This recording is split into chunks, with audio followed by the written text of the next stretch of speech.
Olá, pessoal, bom dia. Sejamos bem-vindos a mais um episódio do programa Comunhão no Lar, em que estamos estudando de uma maneira sequencial o livro Conflitos Existenciais. Eu quero aqui dar um abraço ao pessoal que nos assiste, ao pessoal que tem comentado aí sobre as nossas questões, aos nossos conflitos existenciais. Um abraço, Elivânia, quem eu tive a alegria de conhecer no ESD, aqui. A gente conviveu um semestre no estudo sistematizado da doutrina espírita. Um abraço para a Ieda, lá de Canoas, que sempre está acompanhando os canais da Comunhão Espírita de Brasília, principalmente no YouTube. Um abraço a Thelma, que eu tenho a alegria de ter conhecido pessoalmente aqui numa reunião pública, numa palestra pública. Um abraço para a Alzira, um abraço para a Emiliana, para a Cristina, para a Gisaura, lá de Minas Gerais, que também está conectada conosco aqui na Comunhão Espírita de Brasília.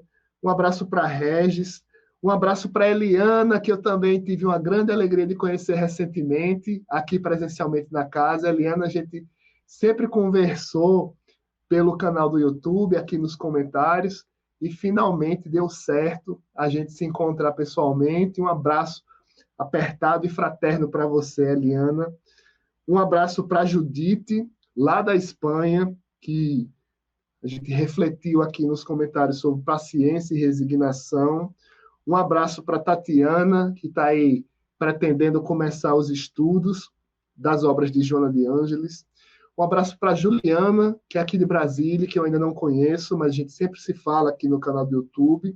E também para Adriano, que tem acompanhado sequencialmente conosco aqui o Comunhão no Lar em relação aos conflitos existenciais. E para hoje, vamos trabalhar o capítulo 2, intitulado, talvez uma amiga sua, mas é uma grande amiga minha, que é a preguiça, e como a gente consegue combatê-la. Na verdade, Joana, nas suas 3 camadas de raciocínio, é imperdível, tá, pessoal? Esse livro, quando vem apresentar aí os conflitos existenciais, dividido em capítulos, Joana ela sempre traz 3 camadas de raciocínio a respeito de como nós podemos refletir sobre os nossos conflitos existenciais. Em relação à preguiça, por exemplo, ela traz algumas observações logo no começo, conceituando preguiça. Depois, ela vem falar, vem nos escrever a respeito dos transtornos gerados pela preguiça. E, por último, uma terapia aí para a nossa preguiça. O que é que a gente pode fazer para combater a preguiça? Qual é a prescrição da nossa benfeitora? Antes, porém, contudo, entretanto, mas, todavia, eu quero fazer uma reflexão aqui, do Livro dos Espíritos. E esse livro, Conflitos Existenciais, vai ser estudado por nós, coladinho com o Livro dos Espíritos. O Livro dos Espíritos, na última parte, quando Kardec começa a escrever Penas e Gozos Terrestres, na questão 920, ele vem fazer uma reflexão com a equipe do Espírito de Verdade, se nós podemos ser felizes nesta atual reencarnação. A felicidade é plena? O Evangelho segundo o Espiritismo traz alguma reflexão, e o que é que o Livro dos Espíritos nos apresenta, por exemplo? Ele vem escrever que não. A felicidade ela vem a ser relativa de acordo com o nosso grau de espiritualização, de acordo com o nosso grau de cristianização do pensamento, na aproximação que nós podemos e devemos ter com Deus. E às vezes a gente cai em alguma situação da vida, em algum constrangimento, em alguma frustração, que a gente fica ali no marasmo, fica um pouquinho triste, perde um pouco a energia fluídica, e é um passo, uma porta aberta ali para a preguiça. Como se a gente não fosse dar conta de continuar, e não de recomeçar, de continuar a vida aos trancos e aos barrancos, independente dos percalços que eventualmente a gente se deparar. E aí, nessas situações, quando a gente se constrange, quando a gente se frustra, a gente precisa de um momento para a gente. Precisa de um momento para nós nos restaurarmos, para depois continuar com a nossa caminhada. E não foquemos esses momentos de fragilidade como uma porta aberta, escancarada para a preguiça, como se nós não tivéssemos mais força para nos levantar. Muito cuidado com isso, porque ela traz algumas reflexões pertinentes quanto a isso. E logo no começo do capítulo, Joana de Ângeles, ela vem descrever uma perspectiva, um conceito mais fisiológico no que diz respeito à preguiça. Ela vem trazer algumas reflexões para a gente, por exemplo, da conduta do corpo em relação a esse viés. Então, a preguiça, segundo ela, é como se fosse uma propensão para a inatividade. Ela vai construindo ali um viés mais corpóreo e, aos poucos, ela começa a fazer uma distinção trabalhando o lado espiritual desse, não vou falar pensamento, né? Olha só. E nem vou pedir para cortar o programa para pensar. A preguiça, ela vem a ser uma característica da matéria. E espiritual também, porque às vezes a gente deixa aí um pouco a lei do trabalho de lado. E aí, quando ela vem falar da perspectiva material, ela traça um pouco a respeito de cansaço. E por falar em cansaço, vou abrir um parênteses aqui. Tem um dado da Associação Nacional de Medicina do Trabalho que 40% da população brasileira está com burnout. Burnout é uma americanização do português que diz respeito a um cansaço aí em relação à sobrecarga de trabalho. E às vezes a gente, no nosso processo de dia a dia, no nosso processo de cotidiano, a gente às vezes confunde cansaço com preguiça. E não é bem assim que a banda toca. É diferente, porque o corpo ele precisa se restaurar. O corpo ele precisa de descansar. E é interessante, a própria lei do trabalho, na terceira parte do Livro dos Espíritos, nos traz essa reflexão a respeito dos limites do corpo. O que a gente não pode confundir é o cansaço excessivo que nos deixa num estado de exaustão, que nos deixa num estado de burnout, sem força, sem fôlego, sem fluido, e a gente tentar associar ou associarmos isso de alguém nos nossos julgamentos com o sentimento da preguiça. Então, é interessante, nessa reflexão de preguiça, estabelecermos uma diferença entre cansaço e a falta de descanso. É interessante estabelecermos esses pensamentos, essas diferenças, para entendermos a preguiça em uma perspectiva bem mais macro. E Joana ela traz uma reflexão em relação ao cansaço, em relação ao cuidado do corpo, no sentido de que a negligência contra o cansaço é um fenômeno anômalo de conduta. É como se a gente não tivesse um autocuidado. É como se a gente deixasse de lado um pouco um carinho lindo de afeto que nós precisamos ter conosco, que nós precisamos ter na nossa caminhada. Até porque o corpo para o espírito é um instrumento de trabalho. Hoje, por exemplo, nós vivenciamos a época digital, mas antigamente, até hoje, algumas pessoas também trabalham assim. Eu gosto, às vezes, de trabalhar assim, escrevendo, né? Às vezes, lá atrás, associando o corpo a uma ferramenta de trabalho, é como se o corpo fosse uma caneta para nós escrevermos na folha ali, ó, a história da nossa vida. Olha como ficou poético. Na folha do tempo, a história da nossa vida. E é interessante deixarmos um tempo, sim, para nós descansarmos.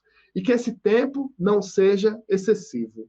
Esse tempo não seja um tempo coligado com a preguiça. E qual é o limiar, qual seria a diferença aí entre a questão do cansaço e a questão da preguiça? Aí, meu amigo, aí, minha amiga, cada um sabe de si. O que nós devemos levar em consideração é a perspectiva de que o corpo precisa, sim, respirar. E agora estou respirando, ó, bem melhor do que o episódio passado, que eu estava com o nariz entupido. E aí, Joana vem trazer essa questão que a preguiça, às vezes, ela pode ter a ver com a falta de horizontes mentais mais amplos. Então, se eu estou em casa, descansando, beleza, o meu corpo precisa de descanso.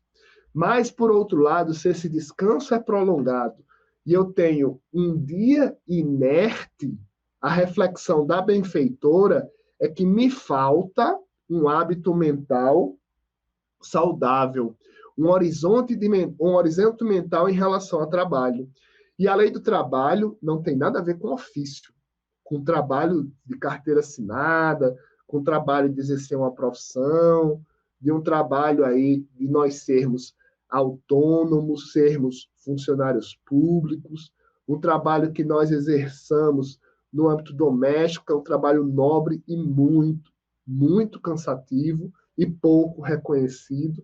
O trabalho dentro do pensamento espírita, na terceira parte do Livro dos Espíritos, é toda ocupação útil. Às vezes eu posso estar triste, posso ficar em casa, quietinho, no sofá, na cama, na rede, onde quer que seja, e posso sim estar trabalhando mentalmente, tentando reagir de uma eventual tristeza que eu tiver.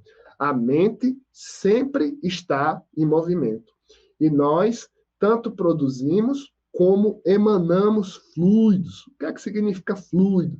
Kardec vem escrever no capítulo 14 do livro A Gênese, lá a partir do item 14, 15, fotografia do pensamento, as qualidades do fluido. Fluido, numa linguagem mais popular, numa linguagem mais universal, significa a energia que nós temos. E, às vezes, quando a gente está num estado de fraqueza, a gente tenta uma perspectiva de se recolher e, às vezes, se cairmos na miragem da preguiça para reagirmos, nós podemos ali, paulatinamente, como se fosse nos neutralizarmos. E aí, Joana de Ângeles traz uma reflexão no sentido de que a preguiça prolongada pode causar depressão. Olha a reflexão da benfeitora. Sabe por quê? Porque todos nós estamos imersos na lei de sociedade, que o Livro dos Espíritos vem nos explicar lá na questão 766. A vida social está na natureza? A resposta, certamente. Deus fez o homem para viver em sociedade. Não lhe deu inutilmente a palavra e todas as outras faculdades necessárias à vida de relação. Então, aqui a ideia é nós nos socializarmos. E pode ser uma socialização por telefone, no WhatsApp, por exemplo. Mas o bom mesmo é um tete-a-tete presencial. Que bom seria, por exemplo, se nós, eu, você, quem porventura assistir esse programa, pudéssemos fazer aqui no Estúdio da Comunhão como se fosse uma roda de diálogo, uma roda de conversa, uma roda existencial para conversarmos sobre os nossos sentimentos, sobre os nossos pensamentos, sobre os nossos desafios, sobre os nossos conflitos existenciais. Seria mais rico, como a gente não pode, a gente faz o seguinte, comenta aí que a gente vai interagindo. Ainda nessa perspectiva da preguiça, Joana recomenda como um contrafluxo, um comportamento afetivo e social. Nós darmos vazão a essa necessidade, tanto fisiológica como espiritual, que nós temos de nos socializarmos. Nós, a psicologia ensina, somos seres gregários, somos seres que precisamos conviver em sociedade. Eu costumo dizer, por exemplo, que o ser humano é tão difícil, que ele não se aguenta. Nós não nos aguentamos sozinhos.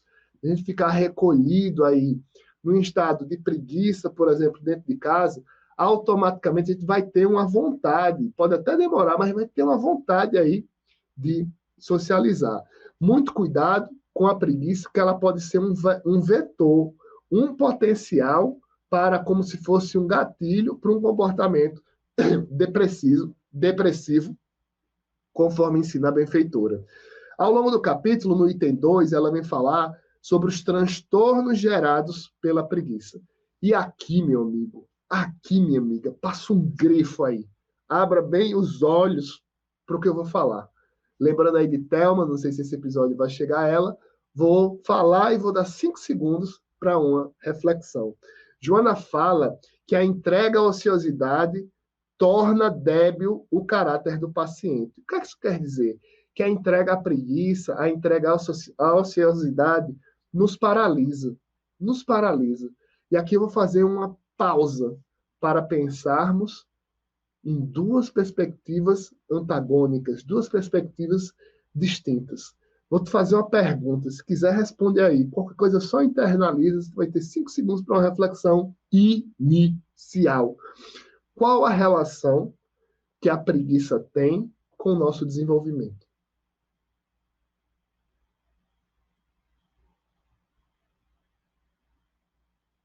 É uma relação muito importante, porque a preguiça neutraliza o nosso desenvolvimento.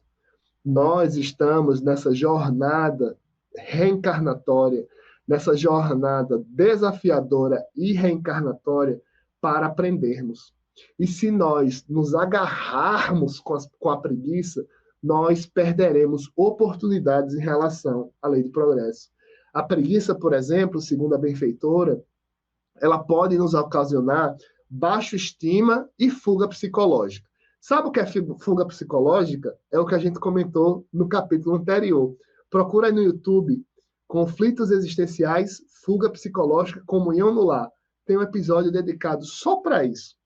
Então, o corpo, segundo relata Kardec, na questão 237 do Livro dos Espíritos, é um instrumento da dor, é um instrumento do trabalho. E ele deve ser posto à prova. Não estou dizendo que não precisamos descansar. Não estou dizendo que não devamos ter um momentozinho ali, como fosse uma preguicinha. O que nós não podemos ter é uma preguicite. Aí, meu amigo, aí, minha amiga, se a gente cair nesse tipo de comportamento, abramos os olhos e disparemos os nossos alarmes para reagirmos. Uma preguiça repetida, que vira uma preguicite, ela se transforma num componente adoecedor. Porque a mente que não exercita pensamentos saudáveis, ela adoece. E como nós podemos ter num estado dividindo ali na divisa entre a preguicinha e a preguicite, como nós podemos sair daquele estado, daquele atoleiro mental, para termos pensamentos mais saudáveis, por intermédio do trabalho, por intermédio do raciocínio. Conforme fala a questão 909 do Livro dos Espíritos, por força da vontade. Os espíritos, na questão 909, quando Kardec vem falar como é que a gente pode, quando a gente está vivendo um momento ruim, assim, como é que a gente pode reagir contra as nossas más tendências? Olha só como é a pergunta. Nós sempre poderíamos vencer nossas más tendências mediante nossos próprios esforços? Resposta sim, e às vezes com pouco esforço. O que lhe falta é a vontade. Ah, como são poucos os que se esforçam entre vós. Então, se a gente passa por uma preguiça, muito cuidado, porque a preguiça ela mina a autoconfiança. Joana de Ângeles, ela traz esse registro que nós precisamos ter como se fosse um labor mental. E a depender do caso, a preguiça pode até não resultar em uma obsessão. Eu vou até ler a parte desse livro. A parte desse livro que traz essa questão. Está aqui, ó, se a tua edição for essa, é na página 34. Olha como está arriscado aqui, ó. Não sei se dá para ver. Ó, é natural que a preguiça atraia espíritos ociosos, que se comprazem no banquete de energias animais do paciente, de nós, telementalizando e conduzindo as fases mais graves de forma que prossiga vampirizado. Então, muito cuidado quando a gente vai se entregando à preguiça. A gente vai se entregando. E quando vê, está imerso, sem poder de reagir. E se, porventura, nós chegarmos a esse ponto, como reagir? Como encontrar, como procurar uma mola no fundo do poço para nós reagirmos? Aí, quando Joana de Ângeles já começa a tratar o finalzinho do capítulo, no item 3, terapia para a preguiça. E o que é que ela vem falar? Ela vem falar sobre mudança de conduta, labor de renovação íntima, necessidade de convivência e compreensão fraternal e leituras edificantes. Então, vou fazer aqui uma observação para a gente já ir encaminhando para o final. Se porventura você está um dia preguiçoso, for um domingo tranquilo, que não pode domingo ser todo assim. Aí, meu amigo, aí, minha amiga, não faça isso com você. Por quê? Porque nós precisamos nos socializar. Nós temos, conforme já dito, a necessidade de arregaçar de mangas, uma necessidade de convivência, uma necessidade de nos socializarmos. E como é que a gente muda a nossa conduta? A conduta, pessoal, ela tem uma perspectiva tridimensional.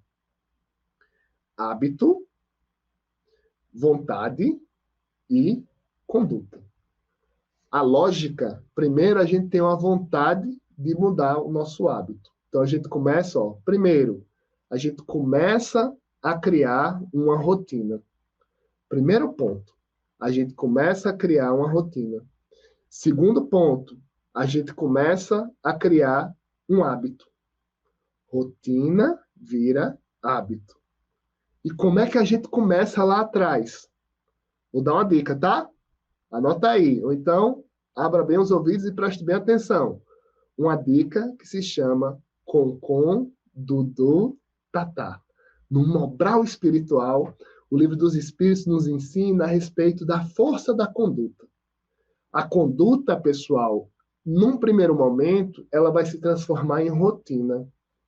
E num terceiro momento, ela vira um hábito, que é quando a gente muda.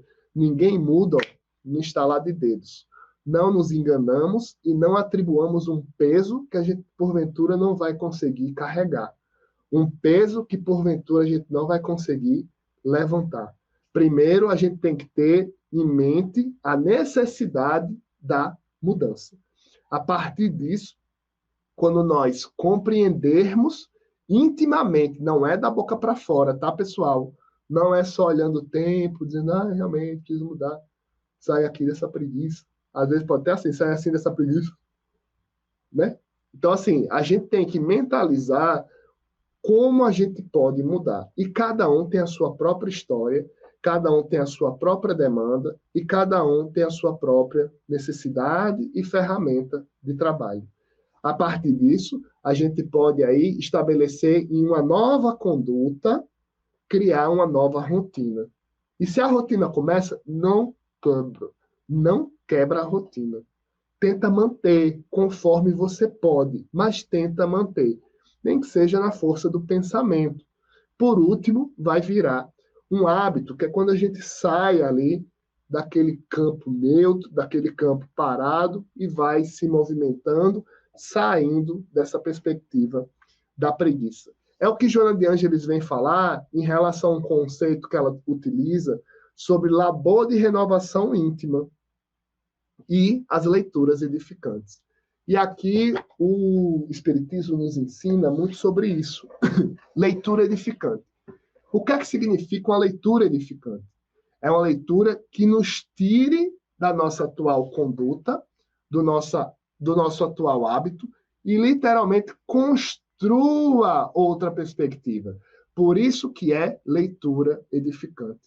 E a mudança de hábito, ela necessita essa leitura de reforma íntima, essa leitura edificante para nós mudarmos. E esse processo não é fácil. Eu vou falar aí bem pertinho de você. Esse processo não é fácil.